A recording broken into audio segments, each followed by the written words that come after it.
Ebona ukuthi besenze omama, haleluya, ukuba umama ke akufundelwa, asikho isikole sokufundela kuba umama, kodwa sibonga uNkulunkulu ukuthi singomama, haleluya. Akunandaba isimo sinjani, kodwa nje okusalayo esikwaziyo ukuthi thina singomama futhi sizoqhubeka sibe ngomama, haleluya. Ngitholele ithuba lokuthi ngizopha izwi likaNkulunkulu namuhla, haleluya. Sizobheka ke indaba yethu nje kafishane, alizokuba mude. Ngiyibone ke bekhuluma amajazi, angazi usebenze njani, kodwa nje nami engitry ukuthi izosebenzela. Ukukhuluma ijazi ngiyabonga. Ngiyabonga ukuthi ungisave, haleluya. Sizobheka ke izwi leNkosi lapha kuLuka chapter 6. Sizoqala ukufunda uverse 43.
Luke chapter 6. Sizofunda uverse 43. Sifunda uverse 44. Cela sitholile noma ngapho setholile nje masinyane. Luke chapter 6 angifundele. Cela setholile.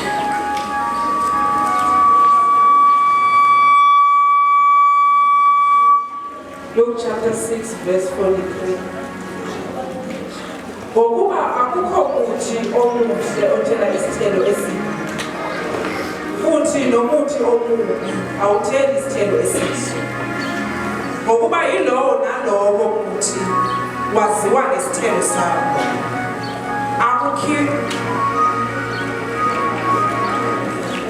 Akukhiwa kambe amakhiwane emeveni, nezithelo zomvini azikhiwa ejikijolweni.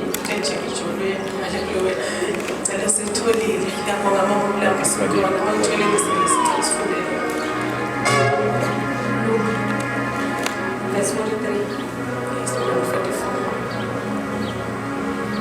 For no good tree bears bad fruit. No, again does a bad tree bear good fruit. For each tree is known by its own fruit.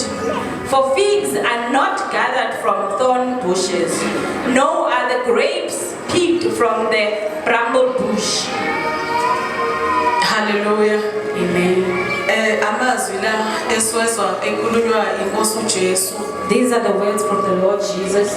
uJesu ukhuluma uyasikhumbuza Jesus is reminding us ukuthi akwenzeki ukuthi isihlahla sithele into ongeyona. that it can never, that a tree will bear fruits that are not of its own. Ingakho la esiqale khona uverse 44 uverse 43 That is why on verse 43, uthi ngokuba akukho muthi omuhle it says there is no good tree. awukho umuthi onjani bangcwele omuhle There is no good tree othela isithelo esibi. that will bear bad fruits. Hallelujah. Amen. Ihlahla zehlukene. We have different trees. Ngibheke isihlahla selemon. I've looked at the lemon tree. Sine lemon, ngiyayazi ngisho ilemon, kuba ilemon, kube i-grapefruit, kube i-orange. We know all the lemons. It's the lemon, grapefruit, oranges, and naartjies. Ihlahla zakhona mawuyibhekile zikhula ngokufanayo futhi ziyafana kahle kahle. When you look at all their trees, they are similar. Kodwa umehluko uba lapho uma ngabe isihlahla sesithelile. But you'll see the difference when they start bearing fruits. Ukuthi lento engiyidlayo ngidla i-orange noma ngidla i-grapefruit. That what am I eating? Is it an orange or a grapefruit? Ingakho uJesu uthi asikho isihlahla esihle. That is why Jesus says there is no beautiful tree, Kodwa esitholakala sithela isithelo esibi. but that will give a bad fruit. Hallelujah. Ngoba isihlahla sicontrolwa i-roots anisho bazalwane. The tree is controlled by the roots. Ukuze isihlahla sithele kahle kuba impande lapha phansi edonsa kahle izinto eziright ezizokhipha ukudla okuright. For the tree to bear good fruit, the roots need to absorb from what is good. Hallelujah. So ke izwi likaNkulunkulu liyasikhumbuza njengabazalwane So the word of God is reminding us as Christians, ukuthi njengalokhu saziwa sibahle as we are known being beautiful, kufanele sikhiphe izinto ezinhle. we need to bear beautiful things. Ngoba akwenzeki isihlahla se-orange sikhiphe ilemon. You can never find an orange tree producing a lemon. Isihlahla se-orange kufanele sikhiphe i-orange. An orange tree needs to bear an orange. Njalo nomzalwane kufanele akhiphe iy'thelo So zokuzalwa. as a Christian needs to bear the Christian fruit. Hallelujah. Amen. Kunamazwi uJesu awashoyo. And the words that Jesus says, Uthi uJesu umuntu umbona ngezenzo. says you can see, identify a person by what they do. Izenzo zomuntu yizo eyishoyo ukuthi inhloboni yomuntu lo. What they do will explain their character. Hallelujah. Kwesinye isikhathi In other times, umuntu kulula ukuthi umbone ngoba umuntu noma engakhuluma. it is easier to see a person even if they talk, Kodwa izenzo yizo ezisho kuqala ukuthi ihlobo lomuntu lo. but what they do will explain their character. Hallelujah. Kwesinye isikhathi njengabazalwane In other times as brethren, kufanele siqinisekise ukuthi siba ngabazalwane abakhipha izinto ezinhle. we need to make sure that we are Christians who produce good things. Akunandaba ukuthi isizini ithini kodwa asilwele ukukhipha izinto ezinhle. It doesn't matter the season, but we need to fight to bear the Njengesihlahla fruit. se-orange. Just like the orange Kufika tree. ubusika kufike ihlobo kufike imvula kodwa akwenzeki ngenxa yezimo noma amasizini afikile bese kutholakala sekuphuma i-grapefruit lapha. In an orange tree, it doesn't matter the season, they will never produce a grapefruit. Uqhubeka nje kuphume lona lelo orange. It will continue to bear the oranges. Ingakho uJesu ethi isihlahla esihle sikhipha ukudla okuhle. That is why Jesus said a good tree will bear Athi good akwenzeki fruit. ukuthi isihlahla esihle sikhiphe izinto ezinhle. It will never happen that it will bear bad fruit. Hallelujah. Kwesinye isikhathi In other times, empilweni kunezimo ezike zisipresse kabuhlungu. in life, there's some things that will press us Sikholwa singabazalwane. while we are Christians. Kodwa asiqikelele ukuthi our roots akube uKristu. But we need to make sure that our roots is Ukuze Christ. izinto esizoyikhipha noma esizoyikhuphula sikhula siphume ngemlomo yethu So that whatever that we uproot, whatever kube we yizinto produce, ezinhle ngoba thina saziwa njengamakhowa we are known as good people. as saziwa Christians. ngabantu abathanda uNkulunkulu. We are known as people who love God. Hallelujah.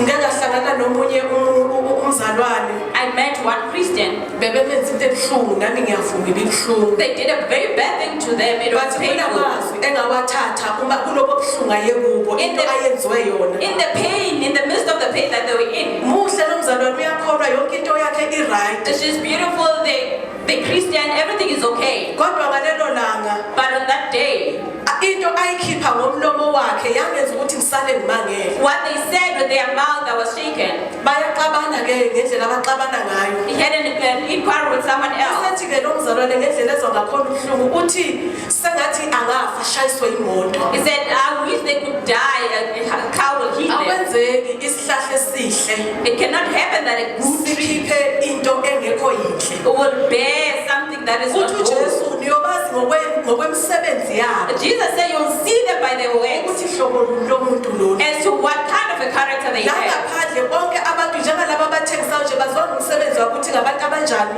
Those who are selling outside, they're known by their works Abantu abathengisayo. that they are selling. Thina njengoba sila saziwa njengamaKristu. As we are here, we are known Into by ebhekeleka kithi yinto Christians. enhle. What we are looking for from us is Ukuthi that njengoba we silapha nje sizolungisa amaruthi ethu ukuthi awakhiphe into enhle. that we are here to put on our roots. Hallelujah.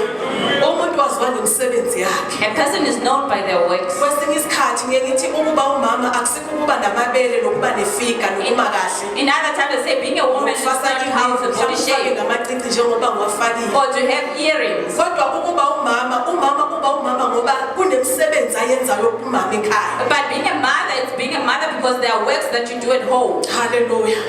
Akwenzeki It can never happen umuthi omuhle that a good tree ukhiphe into embi. will produce best Esiyikho what we are. asikulwele ukuthi sikhiphe izinto ezinhle. We need to fight that we bear. Hallelujah.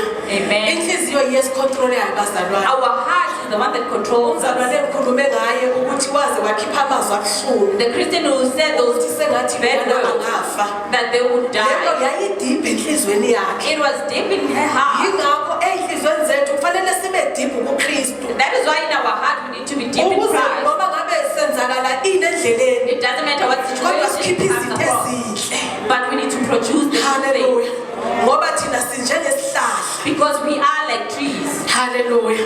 Bese uverse 45 ngicela ungifundele ama uverse 45 kuna lapha endabeni yethu. Sizwe ukuthi uJesu uthini.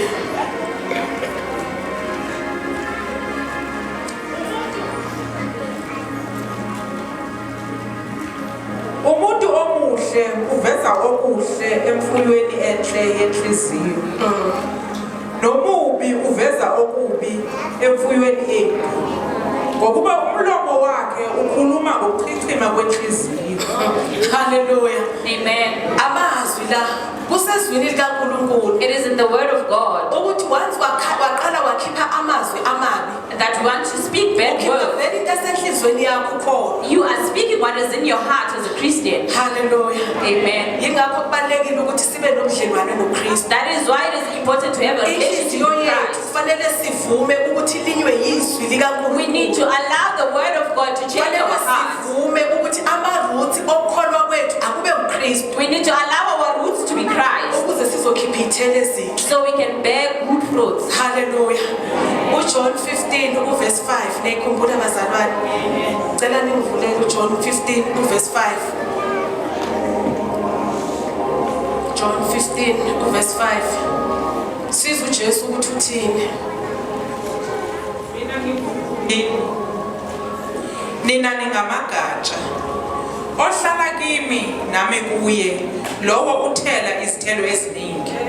Ngokuba ngaphandle kwami ningenze lutho. Hallelujah. Amen. Amazwi la akhulunywa nguJesu. These are the words spoken by uJesu Jesus. uyasincenga, He is begging us, uyasibuyisa asking us to come back, uthi masihlale kuye that we sit in Him ukuze sizokwazi ukuthela ithelo eziningi. so we can bear much Uthi fruit. ngoba singethele iy'thelo thina ngokwethu. He says we can never bear fruit on our Into own. sithele kahle iy'thelo What will make us to bear much fruit ukuthi sihlale kuJesu. is that we will sit in Him. Hallelujah. Zibaliwe ke obekade ekhuluma nathi usibalele iy'thelo They told us, zokuhlala kuKristu. they told us all the fruits of abiding in Christ. Hallelujah. Engisithande kakhulu esothando. The one that I loved the most, it was love. Ekuseni kwi-intercession bekukhulunywa ngothando. In the morning devotion, we spoke Ngoba about love. abahleli kuJesu Kristu Those who abide in Christ, bayazi ukuthi kufanele bethande. they know that they should love. Noma ngabe singasithandisi. Even if the situation doesn't allow them. Ngiyethande omama ngoba omama bake bethande noma into engathandeki. I love the woman, they love even beyond. Omama kuke eprotect noma kungafanele. They protect even when it's not Ngoba allowed. umama uyohleze ngumama. Because they're forever women. Kanjalo nathi singabazalwane Just like us as Christians, kufanele sithande noma isimo we singathandisi. need to love even if the situation is not loving. Jesus is love. Nathi kufanele sibathande. We also need to love. Awuthandi kumuntu ngoba nakhe ekuthanda. You don't only love someone Kwesinye because they isikhathi love you. uthanda umuntu umbona kahle ukuthi yazi lo muntu akangiphiwanga. In other times you love the one Kodwa because ngenxa yokuthi they don't have ngihleli connection. kuKristu.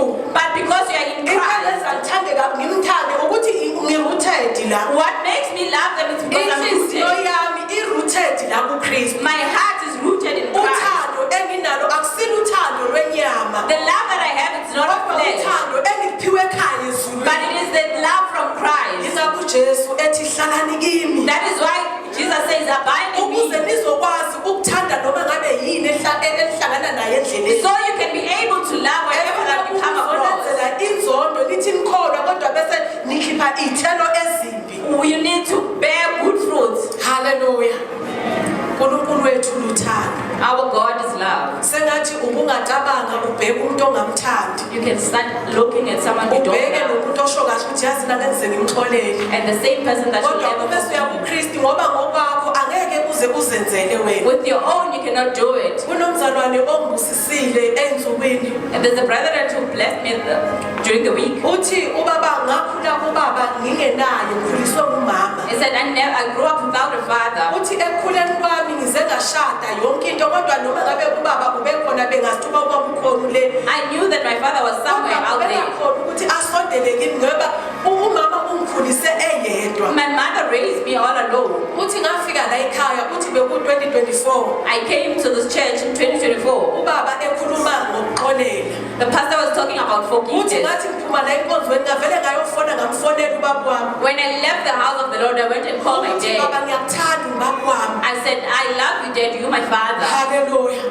Ngoba yini uKristu wamvumela ukuthi enhlizweni yakhe Christ allowed her that in her ukuthi heart alime. that she should cultivate. Hallelujah. Kunento engichazayo ngaye. There's something that Hallelujah. I love about her. Uthi abantu abangaxoleli abanye babo noma bekholwa. People who don't forgive, even when they're Christian, Uyabona nje sizoba ne-Father's Day kungekudeni. will have Father's Day. So Uzobona kunomama abaphostayo bethi I'm the father, I'm the mother. you'll have women that will be posting, I'm the father, I'm the mother. Hallelujah. Laba esibabiza ngokuthi bakhulisa abantwana ngabodwa. Those who raise their kids all alone. Ubovela ubona ukuthi isihlahla sona sihle Yes, the tree is good, kodwa into esiphuma. but what it is bearing, Hallelujah. Khombisa ukuthi kusekhona i-grudges la. it shows that there is a grudge Ukuthi inside. ngikhulise lo mntwana ngingedwa ngumama ngubaba. That I raised this child all alone, being the mother and the father. The-right bafowethu. Are you still okay, brethren? Thena lana siyalima, silima inhliziyo. Yeah, Uvuma ukuthi uyabona lento oyiyo angikhulumi mhlambe ngalokhu kuphela kodwa kuningi. I'm here to cultivate the Kodwa heart. uMozibone angakuvusa ukuthi ena nalavuma ukuthi zingene inkabilime ukuze uKristu kube nguyobusayo enhlizweni yakho. We're here to ask the Holy Spirit to cultivate so Christ can be in our heart. Hallelujah. Uthi lo mzalwane after ngenze lokho uthole imessage emnandi ebuya kubaba wakhe. He says, after I've done that, I've got a message from my father. uNkulunkulu ukuthi angibusisele wena ngigcinele wena. That I thank God for blessing you. And Ngitshela into eyodwa ukuthi ngawakha amandla bewungeke uzikwenze. I said, in your own power, you wouldn't do it. Sibonga ukuthi wemukele uJesu uvuma ukuhlala ngokuthi mina ngingumvini oyiwona wona. We thank God that you are able to receive Christ and abide in Christ, that He is the faith. His people have love. Hallelujah. Abesethi-ke esinye isithelo sabahlala kuKristu He said, emzini another fruit for those who abide in Christ uthi yijoy. is to have joy. Uke wabona ujabule isimo singakujabulisi. Being happy while the situation is not allowing you. Athi ohlabelelayo, I've got joy, peace and happiness in my soul. I've got joy, peace and happiness in my soul. Peace and happiness, I've got joy. I've got joy, peace and happiness in my soul. Hallelujah. Amen. Abahlala emvinini Those who abide in the vein, bayiqonda kahle le ngoma. they will understand the soul. Ukuthi eyabinjabula isemphefumulweni. That their joy is in the whole. Abajatshuliswa yi-KFC. They not get happy because of Abajatshuliswa ukuthi being banabantwana. that they have kids, Abajatshuliswa ukuthi banemizi. that they have houses, Abajatshuliswa ukuthi baney'moto. that they have cars, Abajatshuliswa nokuthi bayasebenza. that they are working. Bajatshuliswa nje into eyodwa. The only joy that they Ukuthi have. hey kumnandi ukuhlala emvinini. It is so nice to Ngoba be injabulo Christ. engiyithola khona. The joy that I Ngisho get noma from there. ngiyigugula ngeze ngiyithole. Even if you move me, I Kodwa won't get itholakala it. ngabahlala emvinini. Only those who abide in Jesu Christ, Kristu. who is Jesus Christ. Hallelujah. Esogcina isithelo engizokhuluma ngaso sabantu abahlala emvinini. The last fruit that I'm going to talk about, Ipeace. it's peace. Abahlala emvinini. Those who abide, Akunandaba ukuthi isimo sinjani. it doesn't matter what the situation Kodwa is, bahlala nje njalo benepeace. but they always have peace. Ngoba bahleli emvinini iy'mpande zabo yidonsa kahle. For their roots are sexy. Zidonsa izinto ezinokuphila. They have good things. Hallelujah. As kwinyanga yabantu besifazane. And this is a month of women. Ngibheke u-Abigail lapha ku-1 Samuel chapter 25. I've looked at Abigail in 1 Samuel chapter 25. La sithola u-Abigail lithi zikaNkulunkulu wayehlakaniphile egane umyeni o-rich. The word of God says she was clever. She was married to a very rich man. Hallelujah. U-Abigail ngiyakhona ukuthi wayephumile njengomama babephuma baye emadolobheni beye kuphi kodwa indaba yami ila u-Abigail uyabuya ungena ekhaya uma ngabe efika ekhaya uhlangatshezwa ngesinye seyisebenzi zakhe. Abigail went out just like any other woman, but when she came back home, one of the servants had to go to her. Hallelujah. Uma isisebenzi sakhe sesifikile uyasifike siyamtshena ukuthi wemama lalela nathi indaba ngoxoxele njengoba dungekho. When the servant reached her, he said, listen, let me tell you, mother, while you went away, this is what happened. Hallelujah. Ngoba uma ngabe singekho masibuye emakhaya kuba nama-report nje sibathola abantwana bethu. You know, when you go away, we always find reports from our kids. Kodwa le eka-Abigail i-report yayingafani nama-report wonke. But Abigail's report was different from any other. Ithi-ke le nceke uma ngabe imxoxela ithi kufike amadoda la ekhaya awu-10. 7 says there's 10 men who approached this house. Afike abuza ubaba ukuthi ungaphi sakwalayela ukuthi nangu ubaba ungapha. They asked, where is your husband? And then we pointed him. Uthi ngalesikhathi amadoda amangabe eya lapha ubaba afike ayamtshela ukuthi njengoba silapha baba When those men went to your husband, they told sithulwe him, inkosi uDavide. they said, King David have sent us. Uthi asizocela ukudla. He says we need to ask for food. Hallelujah. Indlela ke aphendula ngayo uNabali How he asked athisa asisho lutho. Uzocela ukudla. while they asked for food. Hallelujah. Hallelujah. Uthi ubenzeni? He cares them. Uthuke ilokuzana ingceku eyithulwe inkosi uDavide. 7 from the King David. Ukuthi ungibani nalo Davide ukuthi angeze ezocela ukudla He kimi. said, who is David that may come and Uma ask you ifika for me? i-report ku-Abigail. When the report went to Abigail, U-Abigail wayibuka indaba ngokuhlakaniphile. she analyzed Uyazi everything. futhi nangenkosi uDavide And she knows about King David. ukuthi lo muntu ngumuntu kaNkulunkulu. That he is the man of God. Akazange aya kumyeni wakhe ayombuza ukuthi ubethukeleni She abantu. never went to the husband and asked Akazange why you ayobuza killed him. kumyeni wakhe ukuthi ubancitsheleni abantu. She never went to the husband and asked why you never Kodwa gave him izwi food. kaNkulunkulu wavele walungisa masinyane. But the word of God says she prepared quickly. Walungisa ukudla She prepared the food. nezinto okwakufanele bezidle njengoba babesempini ilokuzana impi kaDavide. And whatever food that they needed to the war. Waqeda lapho wayesethatha imbongolo yakhe wagibela kuyo wahamba ngayo. And finished and take the donkey and travel with it. Hallelujah. Sometimes kumnandi ukuhamba ngembongolo. It is so nice to use the Ngoba donkey. sometimes imbongolo khona lapho ikusiza khona. The donkey will help you somewhere. Kunezinye indawo ongeke ukhona ukuyijumpa uma ngabe ungenayo imbongolo. There's some places you won't be able to jump if you don't have a donkey. Hallelujah. Ngiyechazwe-ke ngabanye nkosama bechaza bethi isho i-pride. Usuku phezulu. Donkey represents pride Ungayihambeli wena ngokwakho. because you are up high there. Kodwa u-Abigail yamsiza imbongolo ukuthi asheshe kwezinye zezinto. A donkey Uma efika has to kwelinye be quicker. imfula, When she crosses the river, kwakulula ukuthi uhambo lwakhe lisheshe lifike ayokufika kwinkosi uDavide. it was easier and quicker for her to reach Hallelujah. David. Sometimes imbongolo i-right. Sometimes the donkey is right. Injani bomama imbongolo? Hallelujah. Kuhle khona ukwehla kodwa nje imbongolo yona i-right ngoba sometimes ukuba ne-pride khona la ukusiza khona kwezinye izinto. Sometimes to have pride, it will help you on something. Hallelujah. Amen. Angazi niyangithola kahle. I don't know if you Kodwa can get me, abakwamoya bazongithola. but those of spirit will get me. Hallelujah. Uma esefikile u-Abigail enkosini uDavide. When she reached where King David was, Lithi izwi kaNkulunkulu wehle embongolweni. the word of God says she went down from the donkey. Wehla ekuzazini kwakhe. She went down from her pride. Hallelujah. Angisho singomama siyazazi. You know, we know ourselves as women. We know that we are beautiful. Sizama ngayo yonke indlela ukuthi sibe We bahle. try by all means to Kodwa kunento be good. engiyithanda ngo-Abigail ngoba wayehlakaniphile. But one thing I love about Abigail Uma was she was sefikile wise. phambi kwenkosi. When she went to the king, Lithi wavele waguqa phansi ngamadolo ubuso bakhe babheka phansi. she knelt down and looked down. Wacela uxolo wathi sixolele Nkosi iDavide. She asked for forgiveness and said, Xolele izwe "Forgive us, lakithi nomyeni wami. Lord. Forgive my husband and my Indlela nation. umyeni wami enze ngayo. The way my husband did things. Ngizoyicelela ukuthi igazi alingasehleli ezweni lakithi. We are here to ask for harshness not to be upon us. Woman of peace. A woman of peace." Sizwe uDavide ephendula. We hear the King David Uthi answering. ungafikanga He said, "If you didn't come, bengaqothula imbokotho nesisekelo. I was going to finish everything." Kodwa ngoba u-Abigail kwakungumuntu But because Abigail was someone owayenehlakanipho okuvela kuNkulunkulu. who had wisdom from God, Wakwazi ukuthi kube ne-peace between yena nenkosi uDavide. she was able to bring peace between her and King David. Hallelujah. Abahleli kuKristu. Those who are bound in Christ, Abangumvini. those who are in Christ, Hallelujah.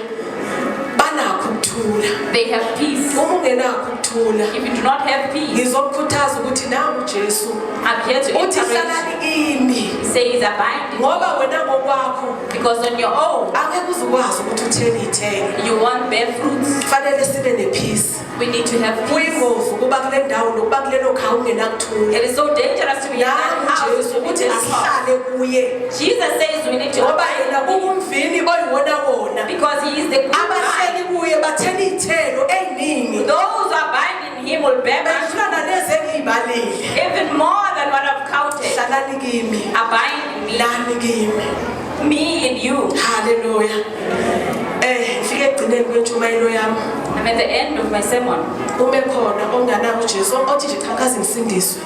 Those who never said I've never received Ngifuna Christ. ukwemukela uJesu ngisindiswe. I want to receive Christ and be born Ngoba again. angeke zonke lezi zinto zenzeke You won't get all those things uma ngabe ungenawo uJesu ungamukelanga. if you have never received Christ. Ume khona othi ngidinga uJesu namuhla. If there's one that says I need Jesus, Uzobona ngesandla othi ngidinga uJesu namhla beyinkosi nomsindisi those who say I need Jesus to be my Lord and Savior wempilo yami. of my life, Hallelujah. Ukhona odinga uJesu. is there anyone who needs Jesus? Hayi liyadlula bafowethu lethuba ngelakho. It will pass. Ukuhamba nabazalwane waziwe njengokuthi uhamba nabazalwane. Going together with Christian, born again Christians, Imisebenzi yakho mosibibi. but your works is very bad. Awenzeki isihlahla esihle sikhiphe amafruit amabi. It will never that the good tree will bear bad fruit. Awenzeki likhiphe i-grapefruit. You'll never find the orange tree to produce grapefruit. Uma ngabe ungumzalwane, If you are a born again Christian, ulindele ukukhetha izinto ezinhle. you are look that you need to choose good things. Hallelujah. Yeah.